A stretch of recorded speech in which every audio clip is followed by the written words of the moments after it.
मूक माटी का स्वाध्याय हम सभी कर रहे हैं। आचार्य श्री विद्यासागर जी द्वारा विरचित। मंगलम भगवान वीरो मंगलम गौतमो गणी मंगलम कुंद कुंदाद्यो जैन धर्मोस्तु मंगलम।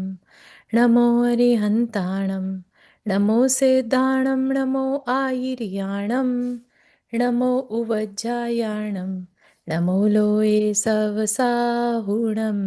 पंच परमेष्ठी भगवान की जय। अगले 45 मिनट के लिए सभी प्रकार के पापों का त्याग करके सभी 9 बाण मुखार मंत्र पढ़ लें।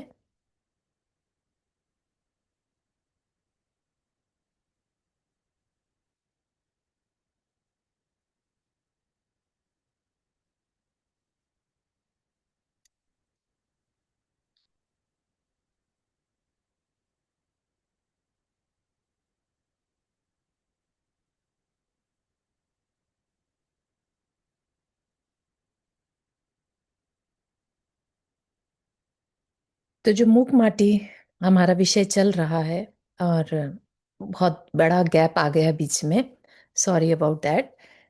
तो हम क्या देख रहे थे, हमारा जो विषय चल रहा था उसमें ये था कि जब कलश अम, एक कारण बन जाता है मुनि महाराज के पड़गाने में, है ना, उनके आहार कराने में, तो जो बाकी के कलश होते हैं उन्हें ईर्ष्या हो जाती है ना। सेठ वैसे भी मुनि महाराज के पास जाता है और कहता है मुझे आपके जैसा बनना है, मुझे आपके बताए रास्ते पर चलना है, लेकिन अभी शक्ति नहीं है ना। ऐसा करके मुंह लटका के वो घर तो पहुंच जाता है, लेकिन घर आते साथ ही वो एक नियम ले लेता है कि मुझे अब इन भौतिक जो चमक धमक है उससे दूर रहना है। मैं कॉटन के ही कपड़े पहनूं, मैं लकड़ी के पाटे या लकड़ी के ही बैठने की जगह पर बैठूं और मिट्टी के पात्र में ही भोजन ग्रहण करूं। इस तरह से बेसिकली वो अपने आप को अभी गृहस्थी से तो नहीं छोड़ रहा है, लेकिन अनवांटेड चीज़ों से अपने आप को दूर कर ले रहा है, जिसके बिना भी उसका काम चलता है। यही जैन धर्म की एक बहुत सुंदर, कह लीजिए एक आउटलाइनिंग है, जिसे हम मिनिमलिज्म भी कहते हैं, राइट। एक गृहस्थ कैसे मिनिमलिस्ट होकर अपनी इसी संसार में रहते हुए शांति का अनुभव कर सकता है ना। जिसे कहते हैं ना कि जितनी समता है, जितना संतोष है, उतनी शांति आज भी पॉसिबल है। हम संतोष नहीं रखते, इसलिए हम व्याकुल रहते हैं और इसलिए हम अशांत रहते हैं, ठीक है ना। तो जैन धर्म हमें शांति का रास्ता हर लेवल पे देता है। आज हम जहाँ हैं वहीं से अगर हम शांति को महसूस करना चाहें तो कैसे कर सकते हैं, ये चीज़ भी हमें बताई जा रही है, ठीक। तो सेठ ने वैसा ही किया कि मैं अभी गृहस्थी तो नहीं छोड़ सकता क्योंकि मेरी जिम्मेदारी है, छोटे बच्चे भी हैं। तो अभी लेकिन मैं एटलीस्ट चांदी सोने की थाली में खाना खाना या रेशमी वस्त्र पहनना या चांदी के आसन पर बैठना, ये तो ख़त्म कर सकता हूँ, है ना। तो उससे उसको काफ़ी मन को शांति मिली कि भाई ठीक है, एटलीस्ट मैं मुनि महाराज नहीं बन सकता, लेकिन अभी मैं उनके जैसे बनने की प्रैक्टिस शुरू कर सकता हूँ, ठीक। तो ये सब देखकर जब सोने चांदी के कलशों को रिजेक्ट हो गए, उनका कोई यूज़ नहीं रह गया, तो उन्हें अच्छा नहीं लगा। उन्हें लगा कि एक माटी का कलश आकर उसने हमारी वैल्यू को जरा भी ख़त्म कर दिया, ऐसे कैसे। तो वो कुछ कुछ उन्हें कहने लगा, ठीक। तो वो अभी कह ही रहा है, क्या कह रहा है, यह सब प्रभाव जो हम पर पड़ा है समता के धनी श्रमण का है। अंत में यूं कह सेठ भोजन प्रारंभ करता कि पुनः कलश की ओर से व्यंगात्मक भाषा का प्रयोग हुआ। अरे सुनो, कोश के श्रमण बहुत बार मिले हैं, होश के श्रमण होते विरले ही। और उस समता से क्या प्रयोजन जिसमें इतनी भी क्षमता नहीं जो समय पर भयभीत को अभय दे सके, श्रेय रीत को आश्रय दे सके। यह कैसी विडंबना है।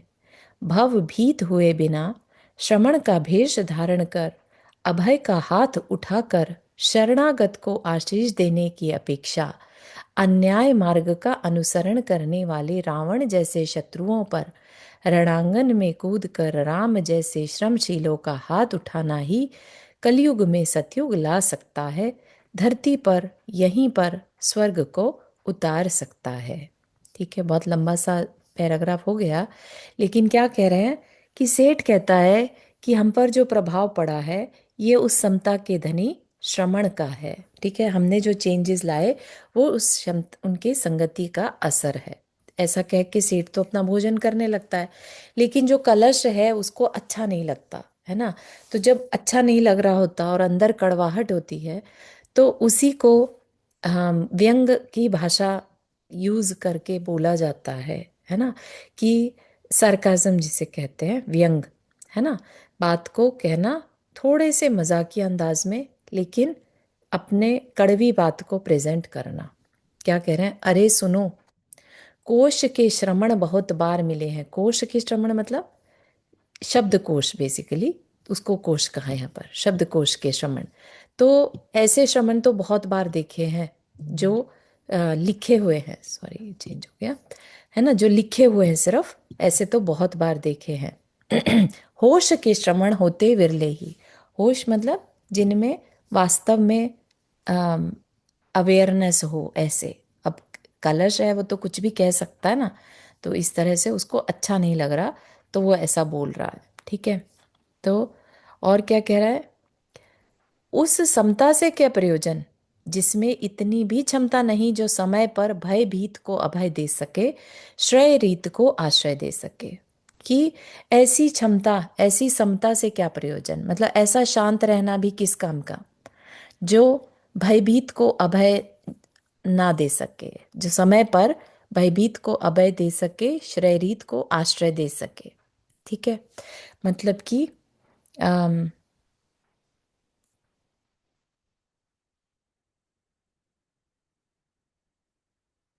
हाँ, क्षमता इतनी जिसमें ऐसा, जो श्रमण है बेसिकली वो श्रमण की कमी निकाल रहा है, क्योंकि श्रमण ने के आने पर, श्रमण के कारण उसके घर में ऐसा हुआ, तो उसको श्रमण भी अच्छा नहीं लग रहा है ना। तो अब वो श्रमण को बुरा बनाना चाह रहा है। क्या कह रहा है कि ऐसी कैसी श्रम क्षमता है जो वक्त पर, अब समय आने पर, समय पर कहा ना, समय पर भयभीत को अभयदान दे सके, जिसमें इतनी क्षमता ही नहीं कि भयभीत को समय आने पर अभय दे सके, या आश्रय से रहित को आश्रय दे सके, है ना। तो ये किस तरह का की समता है। समता में क्या करते हैं, समता में अपना न राग न द्वेष, राइट, वो शांत रहते हैं। तो कह रहा है कि ऐसी भी क्या समता जो भयभीत को अभय न दे सके, वो तो अपने में रहते हैं ना। भवभीत हुए बिना श्रमण का भेष धारण कर। भवभीत मतलब संसार से भयभीत हुए बिना, भव मतलब संसार और भीत मतलब डरा हुआ, संसार से डरे बिना श्रमण भेष खाली धारण कर लेने से, है ना, और अभय का हाथ उठाकर आशीष देने की अपेक्षा। ठीक है, आशीष देने की अपेक्षा क्या करना, अन्याय मार्ग का अनुसरण करने वाले रावण जैसे शत्रुओं पर रणांगन में कूदकर राम जैसे श्रमशीलों का हाथ उठाना ही कलयुग में सतयुग ला सकता है। मतलब कि हमें ऐसे समता वाले साधुओं का की जरूरत नहीं है जो भयभीत को अभय ना दे सके। उसकी जगह अगर बजाय हाथ उठाने के, आशीष का हाथ उठाने के, क्या करे, राम जैसे श्रमशील बनकर, राम जैसा बनकर, पुरुषोत्तम बनकर, और रावण जैसे शत्रुओं पर जो कि अन्याय मार्ग का अनुसरण कर रहे थे, उनके साथ युद्ध करके और उनको खत्म कर देना, तब तो जाके कह सकते हैं कलयुग में सतयुग आ सकता है। हमें कैसे लोगों की जरूरत है, ऐसे श्रमणों की, श्रम से यहाँ पर क्या मतलब लिया, ऐसे पुरुषार्थियों की। ठीक है, ऐसे श्रमशीलों की जरूरत है जो बजाय हाथ उठाकर आशीर्वाद दे, उसकी जगह हमें कैसे की जरूरत है, राम जैसे जो रावण को का वध कर सके। तो कलयुग में चारू, ये कौन सोच रही है? ये सोच नहीं रहा, ये कलश कह रहा है। अच्छा। ठीक है, ओके। कलश को क्योंकि अच्छा नहीं लगा साधु का आना, और उनका सत्कार नहीं कर पाया ना, सोने के कलश से उन्होंने ग्रहण नहीं किया। है ना। ठीक है, तो वो ठीक तो है। होता है ना, जिसमें खुद की कमी हो, अपने दोष छुपाने के लिए दूसरों में दोष ढूंढ कर दिखाए जाते हैं, राइट। हम्म। कि वो इसलिए नहीं कर रहा है कि उसमें कमी थी, वो समता था ही नहीं, समताधारी, वो श्रमण था ही नहीं। ठीक है ना। तो कह रहा है, कलश का कहना है कि जो श्रम करे सो श्रमण। ठीक है, और कैसा श्रम? जो राम के समान, पुरुषोत्तम राम भी किसी अच्छे साधु से कम तो नहीं माने जाते, हालांकि वो गृहस्थ है, राइट। लेकिन कलश की अपनी बुद्धि है, स्वर्ण कलश की, है ना। तो उसको कौन लग रहा है, पुरुषार्थी या श्रमण? जो श्रम करे। कैसा श्रम? जो रावण जैसे शत्रुओं का नाश करे। कि तभी कलयुग में सतयुग आ सकता है धरती पर, यहीं पर वह स्वर्ग को उतार सकता है। ऐसे कर्महीन कंगाल के लाल लाल गाल को पागल से पागल श्रृंगाल भी खाने की बात तो दूर, छूना भी नहीं चाहेगा। ठीक है। क्या कह रहा है? ऐसे कर्महीन कंगाल के, कौन है कर्महीन? तो कलश की अपेक्षा से, कर्म किसको कलश किसको कर्महीन कह रहा है? उस साधु को, कि तुमने तो बस हाथ उठा दिया आशीर्वाद का, भयभीत को अभय दान का हाथ उठा दिया। साधु तो यही करेगा ना। साधु के पास अगर आप जाते हैं, कभी नोटिस करिएगा, उनके पास देने के लिए ऐसा कुछ नहीं होता सिवाय आशीर्वाद के, राइट। तो उस आशीर्वाद की मुद्रा को वो क्या कह रहा है? कर्महीन, कि देने के लिए है ही नहीं उनके पास कुछ, वो क्या ही देगा, राइट। कुछ कर ही नहीं सकते, वो कर्महीन है, ऐसा कलश कह रहा है।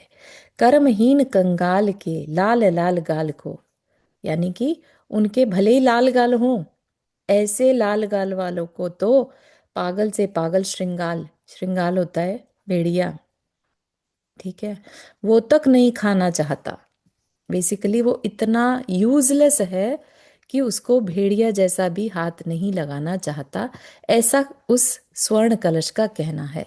और इस पर भी अभी कलश का उबाल शांत नहीं हुआ। खदबद खदबद खिचड़ी का पकना वह अविकल चलता ही रहा, और संत के नाम पर और आक्रोश। कौन कहता है वह कि आगत संत में समता थी पक्षपात की मूर्ति वह। समता का प्रदर्शन भी 10% नहीं रहा, समता दर्शन तो दूर, जिसकी दृष्टि में अभी ऊंच नीच भेदभाव है। स्वर्ण और माटी का पात्र एक नहीं है अभी, समता का धनी हो नहीं सकता वह। बात समझ में आ रही है कहाँ पर से प्रॉब्लम आ रही है उसको, है ना। वो अभी भी उसका बोलना बंद नहीं हुआ, कलश का उबाल अभी तक खत्म नहीं हुआ।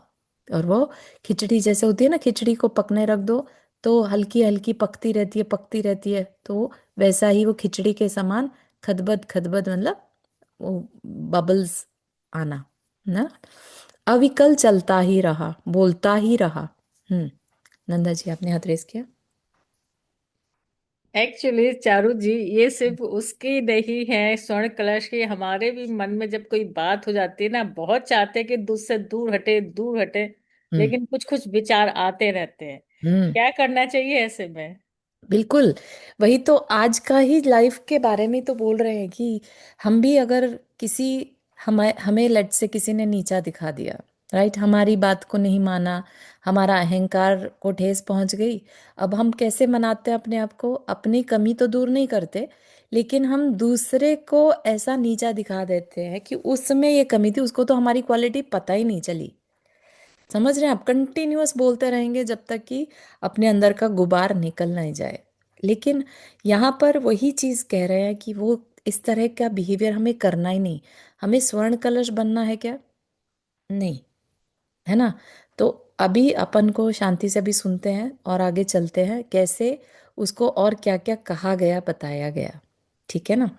हमें स्वर्ण कलश की भांति नहीं बनना है, जो वास्तविकता को देख ही नहीं पा रहा क्योंकि उसका अपमान महसूस हो गया उसे। ठीक है ना। वो गुणों को नहीं देख पा रहा है, वो मिनिमलिज्म को एज अ गुण नहीं समझ पा रहा है। ठीक है ना। जो लग्जरीज हैं, और कोई पर्सन अगर लग्जरीज को छोड़ दे तो उसको हर्ट हो रहा है कि अरे ऐसे कैसे हमें छोड़ सकता है, राग है ना, ये बहुत बड़ा राग का भाव नहीं दिख रहा आपको, है ना? अपने आप से जब हमें राग होता है, तब कोई अगर हमारा अपमान कर दे, हमें थोड़ा सा भी कुछ नेगेटिव कह दे, तो सहन नहीं होता। ये हमारा तीव्र राग का प्रदर्शन है एक्चुअली। ठीक है ना? हमें, अगर हम अपने शांति पथ पर हैं, तो हमें थोड़ा सा पॉज लेकर सोचना होगा कि मेरा जो ये रिएक्शन हो रहा है, ये reaction is it really worth it, मतलब मेरा करने लायक था कि नहीं? कहीं ये मेरे खुद के अहंकार के कारण मेरा रिएक्शन तो नहीं हो रहा है? हमें रिस्पॉन्स करना है, रिएक्शन नहीं करना, है ना? जो बात सर्वथा सही हो, हितमित प्रिय हो, वह तो कहें हम, लेकिन रिएक्शन में जब हम कोई बात कहते हैं ना, तो वो पक्षपात से भरी होती है। उसमें हम अपने को अच्छा और दूसरे को बुरा साबित कर रहे होते हैं। ठीक है ना? तो हमें पॉज लेकर और देखना है अपने अंदर वो, और वो भी उनके लिए ही है जो वाकई में अपने को अच्छा करना चाहते हैं। राइट? कि अम, सारे दुनिया जैसा रिएक्ट करती है वैसा ही हम भी करें, या हमें क्या कहा गया है, या एक साधु हमें क्या बताना चाहते हैं, हमें कैसे जीना चाहिए? ठीक है ना? हम चाहें तो इन सब चीज़ों को इग्नोर करके जैसे जी रहे हैं वैसे जीते रह सकते हैं, और चाहे तो हम इनकी बात को समझकर कि उन्होंने कलश को कैसे रिप्रेजेंट किया, लेखनी तो ये आचार्य श्री की है ना, तो वो अंदर के भाव बता रहे हैं जो अपने को अच्छा समझता है। जबकि एक साधु की दृष्टि में स्वर्ण भी माटी के समान ही है, ये बात आगे बताई जाएगी। स्वर्ण कहाँ से निकला? खदान में से ही निकला ना। उसको वैल्यू तो हमने दी है। राइट? था तो वो भी खनिज ही, मिनरल्स। राइट? क्योंकि उसकी डिमांड है, या उसकी रिसोर्स कम है, उसकी वैल्यू ज़्यादा है, उसको वैल्यू तो अपन ने दी है। अदरवाइज तो एक साधु की दृष्टि में स्वर्ण और माटी एक समान है। Make sense, Nanda ji? बिल्कुल बिल्कुल। हम्म। बहुत बढ़िया। नहीं मतलब, कभी ये जो, मतलब जैसे कहते हैं ना आचार्य श्री ने मन हमारा पढ़ लिया हो, ये बिल्कुल वो खिचड़ी वाली जो बात एकदम से आई ना, तो लगता है कि हाँ, हमारे भी दिमाग में वही ऐसे ही होता रहता ऐसा है। ही होता है, हाँ, जब तक और पूरा सुना ना उन्होंने हो। कैसे कैच कर लिया इस बात को, ये भी तो आश्चर्य की बात है कि हाँ, एक आम आदमी कहाँ मतलब उनकी सोच, और उन्होंने एक हम जैसे आदमी के साथ क्या होता है वो भी हाँ। उनकी नजरों में आ गया आप तो। ये देखो ना कि उन्होंने नॉन लिविंग चीजों तक को एक लिविंग के तरीके से देखकर उसकी भावनाओं को पढ़ने की। अब स्वर्ण कलश हाँ। क्या है? स्वर्ण कलश तो बिल्कुल ही नॉन लिविंग है। बिल्कुल राइट? तो उन्होंने इतनी क्लियरली क्लोजली ऑब्जर्व किया है वहां पर आने वाले, उनके पास आने वाले लोगों की भावनाओं का। राइट? क्योंकि ऐसा नहीं है कि साधु के आगे कोई ब्लैबर नहीं करता, एक्स्ट्रा नहीं बोल रहा होता। उनको भी बहुत कुछ सुना दिया जाता है, सुनाने वाले उनको भी सुनाकर चले जाते हैं। ठीक है ना? तो उनको ये सब पता है कि अंदर किसके क्या चलता है। ठीक है ना? तो इसलिए अपनी उस प्रज्ञा क्षमता से, ऑब्जर्विंग की पावर से वो सब कुछ यहाँ पर बता रहे हैं कि दुनिया ऑपरेट कैसे हो रही बहुत है। बढ़िया, थैंक यू। ठीक है। तो कलश क्या कहता है कि संत के नाम पर अभी उसका आक्रोश खत्म नहीं हुआ। कह रहा है, कौन कहता है कि वह आगत संत में समता थी? मेरे को तो नहीं लगता कि उनमें समता थी, है ना? वो तो पूरी तरह से पक्षपात की मूर्ति थे। समता तो उनमें 10% भी नहीं थी। समता तो बहुत दूर की बात है, उसका दिखावा ही कर लेते। 10% वो तक नहीं था दिखावा, है ना? कि उनकी दृष्टि में तो ऊंच नीच का भेदभाव था। क्यों? क्योंकि उन्होंने स्वर्ण और माटी के पात्र को अलग अलग समझा था। राइट? कि भाई उन्होंने माटी को तो एक्सेप्ट कर लिया और स्वर्ण को किया नहीं, तो उनके अंदर तो पक्षपात था, है ना? तो फिर वो कलश कंटिन्यू करता है, क्या बोलता है? एक के प्रति राग करना ही दूसरे के प्रति द्वेष सिद्ध करता है। जो रागी है और द्वेषी भी, संत हो नहीं सकता वह। और नामधारी संत की उपासना से संसार का अंत हो नहीं सकता। सही संत का उपहास और होगा। ये वचन कटु हैं पर सत्य हैं, सत्य का स्वागत हो। है ना। सब अपनी अपनी बातों को ऊपर ही रखते हैं। तो कलश कह रहा है कि मेरे जो ये वचन है कड़वे तो हैं लेकिन सत्य हैं। और ये कैसे हैं कि भाई एक से राग करा और दूसरे के साथ, अगर एक से राग है तो दूसरे के साथ द्वेष होगा ही होगा। है ना। जो रागी है और द्वेषी भी, तो वह संत कैसे हो सकता है? क्योंकि उसको राग है माटी के कलश से, तो मेरे से तो उसे द्वेष है। ऐसा वो कह के कि वो तो संत है ही नहीं। ठीक है ना। और ऐसे नामधारी मतलब सिर्फ नाम के लिए संत, नाम में संत लगा दिया, तो ऐसे संतों की उपासना से संसार का अंत नहीं हो सकता। बल्कि ऐसे तो जो असली संत है, नाम के खाली नाम के नहीं, सही जो संत हैं उनका और उपहास ही होगा। जो सिर्फ नाम के लिए संत बन जाते हैं उनके कारण असली संतों का भी उपहास होता है। तो कह रहे ये वचन कटु हैं पर सत्य हैं, तो सत्य को स्वागत होना चाहिए। ठीक है। फिर सेठ को उपहास की दृष्टि से देखता हुआ कलश कहता है कि अभी भी खत्म नहीं हुआ। सेठ को उपहास मतलब सेठ की ओर हंस रहा है कि भाई जैसे होता ना, बहुत ही ज्यादा अंदर से कोई तिल मिला जाए तो कैसे बिहेव करता है ना। तो सेठ को एक तरह से उपहास की दृष्टि से देख रहा है। वो क्या कह रहा है? गृहस्थ अवस्था में नामधारी संत यह अकाल में पला हुआ हो, अभाव भूत से घिरा हो, फिर भला कैसे हो सकता है बहुमूल्य वस्तुओं का भोक्ता? तभी तो दरिद्र नारायण सम स्वर्ण आदि पात्रों की उपेक्षा कर माटी का ही स्वागत किया है। कि ये जो नामधारी संत है ना, नाम मात्र का संत, ये क्या हुआ होगा असली में ना, इसका गृहस्थ अवस्था में जब ये था तो ये बहुत गरीबी में पला बढ़ा है। इसका मतलब बेसिकली अकाल में, अभाव में पूरी तरह से घिरा था। तो इसको बेसिकली बहुमूल्य वस्तुएं कभी भोगी नहीं ना, इसलिए उसको पता ही नहीं है कि स्वर्ण के पात्र अच्छे होते हैं। ठीक है। दरिद्र नारायण सम, बिल्कुल गरीब के समान होने के कारण उसको स्वर्ण पात्र की उसने उपेक्षा करी, क्योंकि उनकी आदत नहीं है इसको। समझ रहे हैं आप किस तरह से कोई कटाक्ष करके, एक होता ना त्योरियां चढ़ाकर बात करना, कटाक्ष के साथ बात करना, वैसे ही यहाँ पर बात करी उसने, कलश ने। है ना। स्वर्ण कलश की कटुता से कलुषित हुए बिना माटी के कुंभ में भरे पायस ने पात्र दान से पायश उपशम भाव से में कहा कि तुम में पायस ना है, तुम्हारा पाए सना है पाप पंख से पूरा अपावन।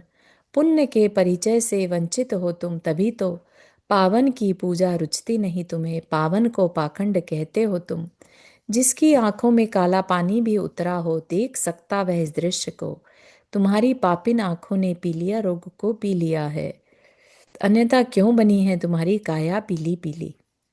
है ना। तो यहाँ पर प शब्द का सबसे ज्यादा यूज किया है। ये शायद अनुप्रास अलंकार में होता है, एक ही अक्षर का बार बार इस्तेमाल करना। है ना। तो क्या कह रहे हैं? स्वर्ण कलश की कटुता से, स्वर्ण कलश की बातें, जो कड़वी कड़वी बातें सुनकर, है ना, किसका मन खराब हो गया? माटी के कुंभ में भरे पायस, पायस मतलब पानी, जल। ठीक है। तो उससे रहा नहीं गया। उसने, पायस ने पात्र दान से पायश, पायस एक तरह से यश को यश मिला उसको। है ना। कैसा यश मिला? कि पात्र दान करने को मिला तुम्हें, ऐसा यश उसको मिला। उसने उस यश को पाने के बाद उपशम भाव से कहा। उपशम भाव कैसा है? शांत भाव। ठीक है। अभी जो कलश कह रहा है, कलश की वाणी कैसी थी? कषाय से भरी। है ना। तीव्र कषाय वाली थी, तभी उसके अंदर रोष था, गुस्सा था। और ये कैसे कह रहा है? उपशम भाव से, यानी मंद कषाय से। क्या कह रहा है? शांत भाव से। उसको दिख रहा है कि भाई हाँ, कलश, माटी स्वर्ण कलश जो है उसको गुस्सा आ रहा है। तो गुस्से वाले को क्या और गुस्से से शांत किया जाएगा या शांत भाव से शांत किया जाएगा?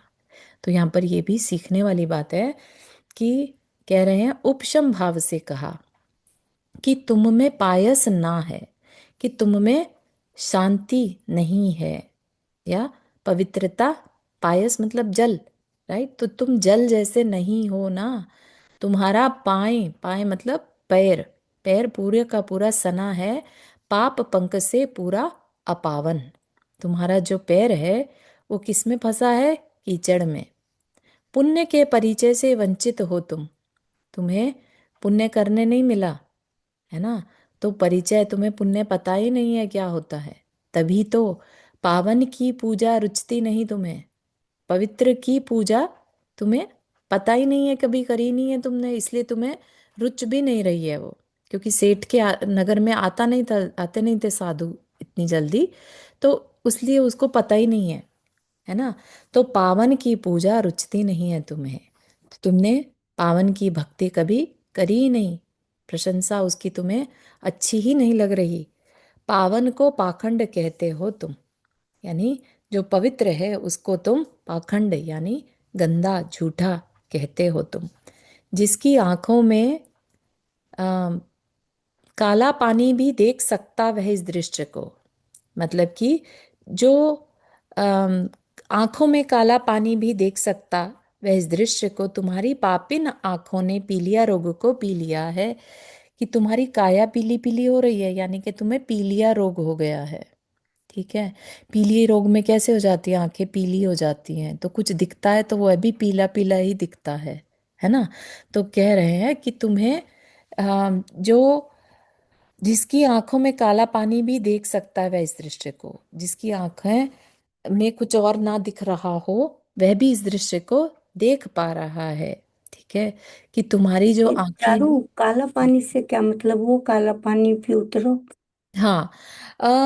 जो यहाँ पर बात समझ में आ रही है वो तो यही है कि आंखों में काला पानी भी देख सकता है इस दृश्य को, यानी कि आंखों में कालापन, दृष्टि में कालापन बेसिकली। ओके। ओके, हाँ, दृष्टि में कालापन, ठीक हाँ, है। दृष्टि में कालापन भी हो जिसके, वह भी इस दृश्य को हाँ। देख पा रहा है।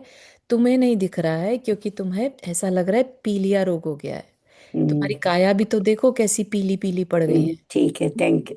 हाँ, स्वर्ण कलश तो अपने आप में पीला ही होता है, राइट? तो उनको कहा पीलिया हो गया तुम्हें, तुम बीमार हो, है ना? इसलिए तुम्हें सही से ठीक ठीक दिख नहीं रहा है, प्रशंसा सहन नहीं हो रही है तुमसे, क्योंकि तुमने कभी देखी नहीं वो। ठीक है? पर प्रशंसा तुम्हें शूल सी चुभती है, कुंभ के स्वागत समादर से आग बबूला हुए हो। जो भीतर होगा वही तो बाहर आएगा। स्वयं मठा मेहरी पीकर औरों को क्षीर भोजन कराते समय डकार आएगी तो खट्टी ही। क्या मतलब? कि जो अभी वो कंटिन्यू कर रहा है, जल बोल रहा है ये। ठीक है? कलश का जल, माटी के कलश का जल बोल रहा है किसको? स्वर्ण कलश को। कह रहा है तुम्हें ना पर प्रशंसा चुभ रही है क्योंकि तुम्हारा अहंकार को ठेस पहुंच गई।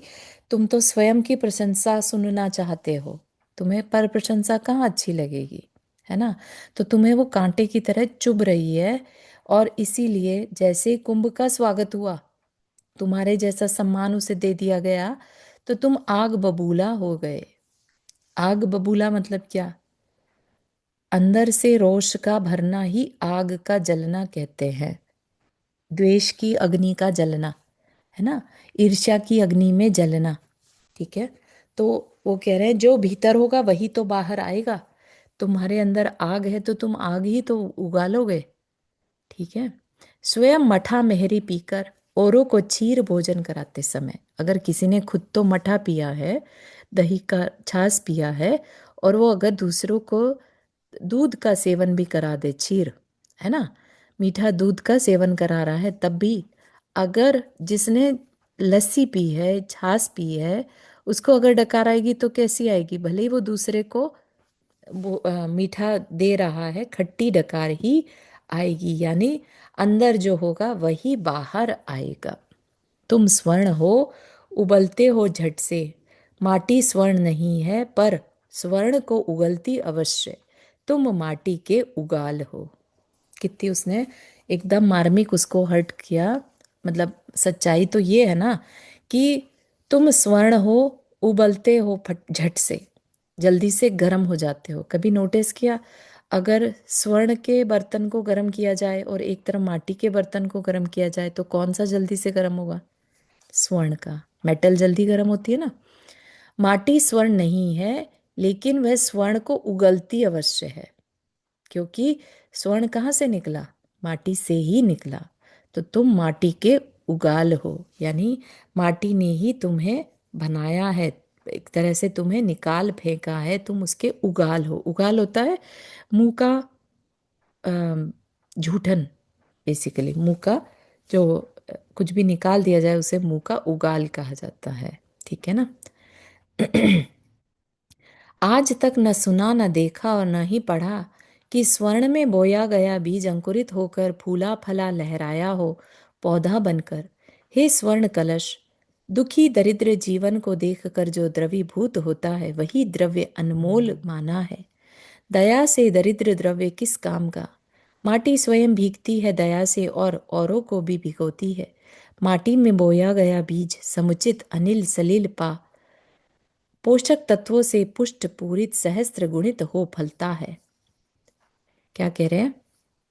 अभी वो पानी ही जल ही कंटिन्यू कर रहा है, कह रहा है आज तक ना सुना ना देखा और ना ही पढ़ने में आया। क्या नहीं सुना कभी? कि स्वर्ण में कोई बीज बोया हो और वह बीज अंकुरित हो गया हो। कितनी बड़ी पावर है माटी के अंदर, है ना, कि किसी बीज को अंकुरित करने की क्षमता उसके अंदर है। क्यों? उसके अंदर दया है। ये फूल, ये बीज मेरे भरोसे है, मेरे आश्रित है, मुझे इसको अपना सर्वस्व देना है, इसको जो चाहिए वो सब देना है। ये क्या है? उसके अंदर की दया है।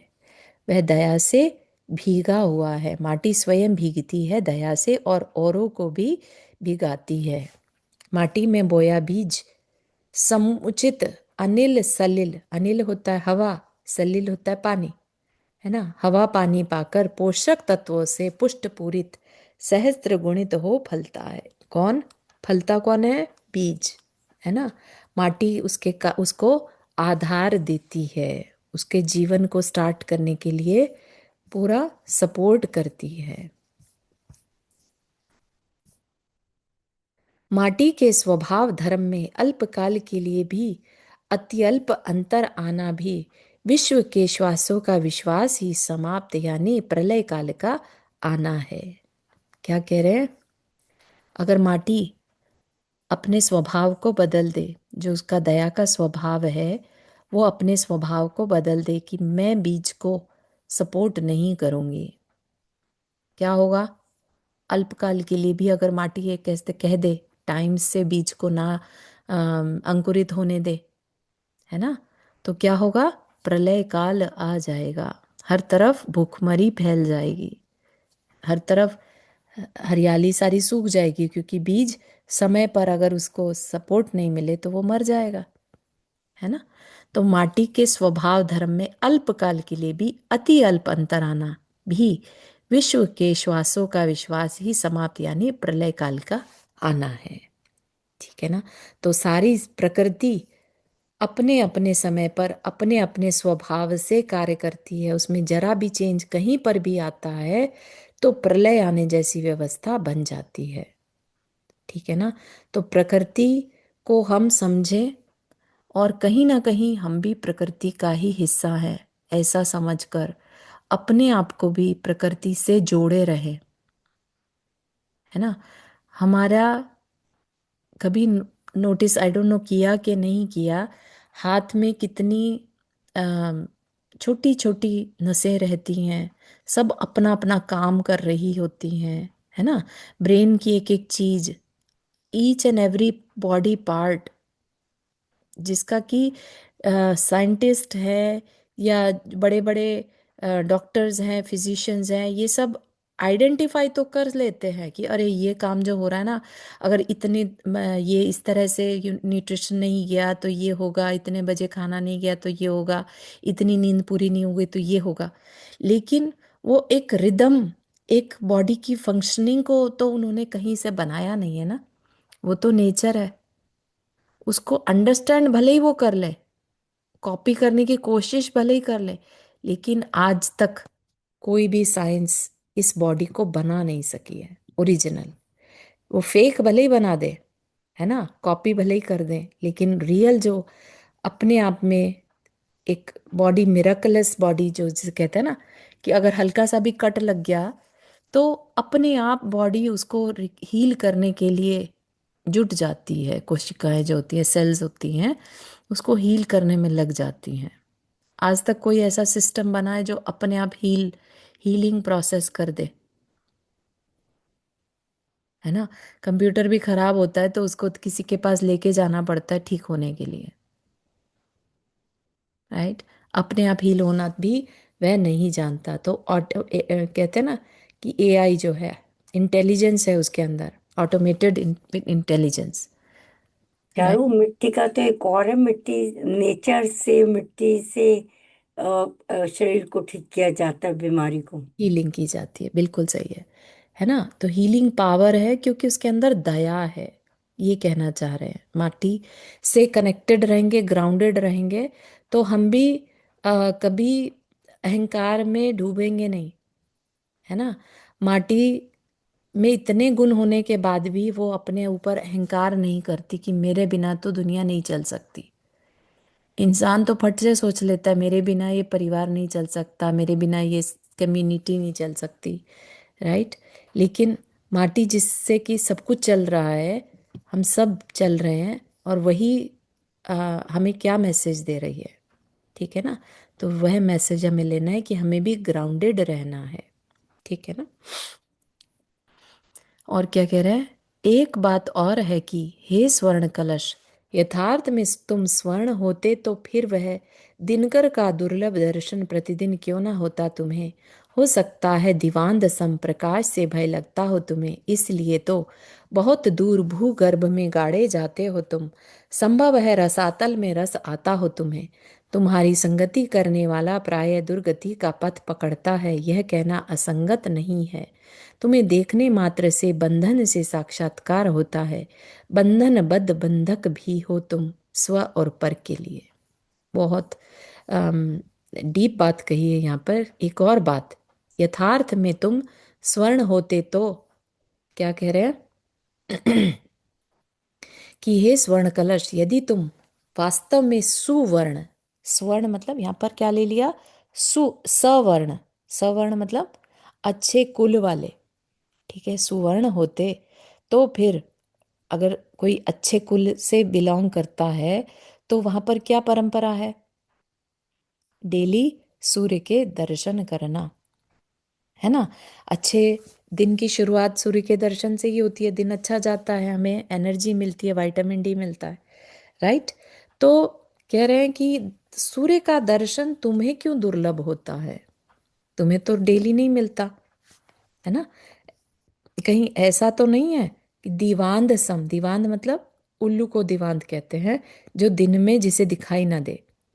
कहीं ऐसा तो नहीं है कि तुम भी उल्लू के समान, तुम्हें भी प्रकाश से डर लगता हो और इसीलिए तुम्हें बहुत दूर मतलब घर के किसी कोने में, तुम्हें तिजोरी में गहरे इतनी अंधकार में दबा दिया जाता है। पहले के टाइम में धरती में दबाया जाता था, लेकिन आज भी अगर देखें तो स्वर्ण की चीज़ों को, स्पेशली आज के पंचम काल में जहाँ घर में चोरी के, है ना, बहुत ज़्यादा संभावनाएं बढ़ रही हैं, तो तुम्हें गाड़ दिया जाता है, छुपा दिया जाता है तुम्हें, तो सूर्य के दर्शन ही संभव नहीं होते, है ना? तो तुम वाकई में सुवर्ण हो भी या नहीं? ऐसा तो नहीं है कि तुम्हें रसातल में ही गिरे रहने में ही मजा आता हो। रसातल मतलब नीचे, रस, जो रसातल एक तरह से नरक को भी कहते हैं, जो डीप अंदर हो। ऐसा तो नहीं कि तुम्हें उसी में मजा आता हो।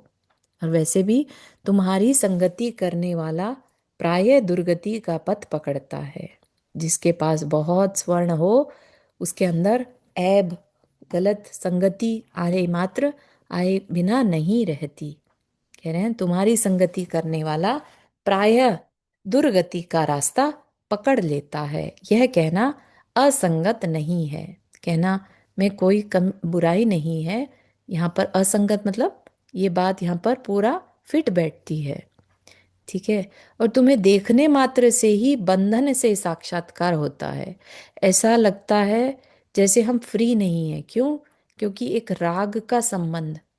गोल्ड को देखते क्या होता है, इसे पा लूं, मेरे पास हो तो कितना अच्छा हो, मैं बहुत अमीर कहलाऊं, इस तरह के भाव, है ना, इस तरह के भाव आ जाते हैं उसके अंदर, है ना। बंधन बद्ध बंधक भी हो तुम स्व और पर के लिए। मतलब कि तुम क्या हो, बंधन करने वाले। ठीक है, तुम्हारे देखने मात्र से तुम स्वयं भी बंधते हो और बांधने वाले भी हो। तो तुम स्व और पर के लिए, तुम्हें तो तिजोरी में रख ही दिया जाता है, बंधक बना दिया जाता है, और तुमसे जुड़ने वाला भी बंधक या अपने को बंधा हुआ महसूस करता है। ये मेरा सोना है ना, मैंने इसे इकट्ठा किया है, मैं इसको नहीं दूंगा, या मेरा है तो मैं जिसको मर्जी दूं। हम क्या कर लेते हैं, अपने को उससे बांध लेते हैं। ठीक है ना। परतंत्र जीवन की आधारशिला हो तुम, पूंजीवाद के अभेद्य दुर्गम किला हो तुम, और अशांति के अंतहीन सिलसिला।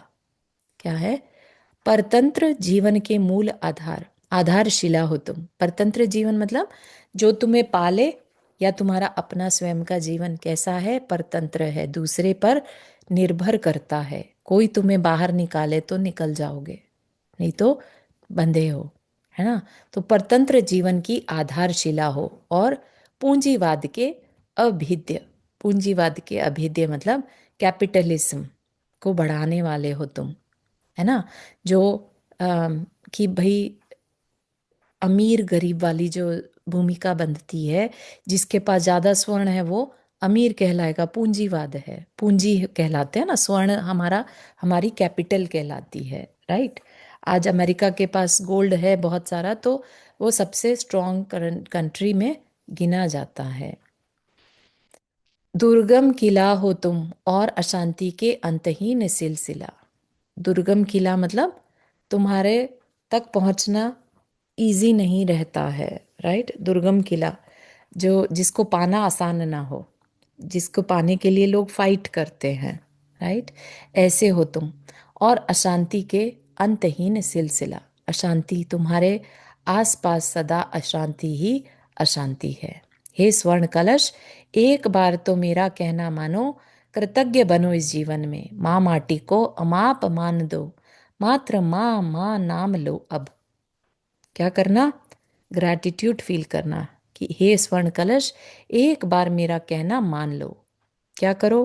कृतज्ञ बनो, ग्रैटिट्यूड को जीवन में लाओ, और इस माँ माटी को, मदर अर्थ को अमाप मान दो। अमाप मतलब जो मापा ना जा सके, इनवैल्यूएबल हो, जिसको हम मेजर नहीं करें, अपनी लिमिट से बाहर, मान दो, सम्मान दो, है ना।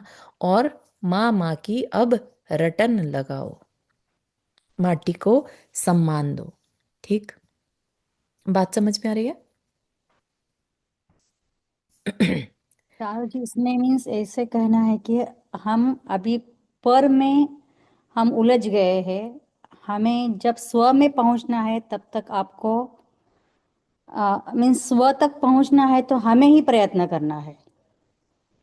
हम्म। अ, स्वतंत्र मीन्स हाँ ऐसे अपने ऊपर कैसे घटा है ये सब। हाँ, यहाँ पर जो है, वैल्यू किसको देना, ठीक है ना। जैसे हाँ ये शरीर भी है, राइट, हम शरीर हाँ को वैल्यू दे या इस आत्म तत्व को, ठीक है ना। हाँ। तो शरीर को वैल्यू देते रहते हैं हम, राइट। ये शरीर हम्म तो वैसे भी नष्ट होने वाला है, बंधन है, इसने आत्मा को हमें बंधन में डाला है, राइट। तो हम्म उस परतंत्र जीवन को हम फोकस करें कि अपने आत्मा का, या माटी जैसे ग्राउंडेड करती है ना, ऐसे हम्म, ही जब हम अपनी आत्मा से कनेक्ट होते हैं तो हम ग्राउंडेड होते हैं, राइट, हाँ, क्योंकि वो हम स्वयं हैं। स्वयं। ऐसा, ठीक है ना। बहुत सुंदर तो समझाया, बहुत। हाँ, और माटी को अगर हम उसका एहसान मानेंगे, क्योंकि हम स्वयं जो हैं, एक हाँ तरह से शरीर भी माटी से ही बना है, हाँ राइट। तो हम उसके लिए कृतज्ञ हों, हाँ। अपने अहंकार में न जिए। सही बात है। जैसे हम शरीर है इसलिए तो हम अभी ध्यान कर पा रहे हैं, या हम देव एग्जैक्टली, पूजा गुरु पासे जो भी है षडावश्यक हम कर पा कर रहे हैं। पाते हैं। वो तो नहीं जिसकी होता तो जितनी हम वैल्यू है उसको वैसा दो, हाँ, राइट। लेकिन उससे ज्यादा अहंकार में मत रहो। मत रहो। हाँ। बहुत सुंदर बताया, बहुत सुंदर। हम्म, बहुत अच्छा। आपने बहुत सही बताया, मुझे वो बोलने के लिए नहीं आ रहा था, लेकिन आपने वो बात बहुत अच्छा। अच्छी तरीके से। बढ़िया, बहुत अच्छा। चलिए फिर यहीं तक रखते हैं। हाँ, अगला नेक्स्ट सेशन में देखेंगे। यहाँ तक कि किसी को कुछ शेयर करना है? हम्म। जावानी के ज्ञान से सूझे लोकालोक, सोवानी मस्तक धरो सदा देत हो दोख। हे जिनवानी भारती तो ही जपो दिन रैन, जो तेरा शरणा गए सो पावे सुख चैन। नौ वर्णम कर्म।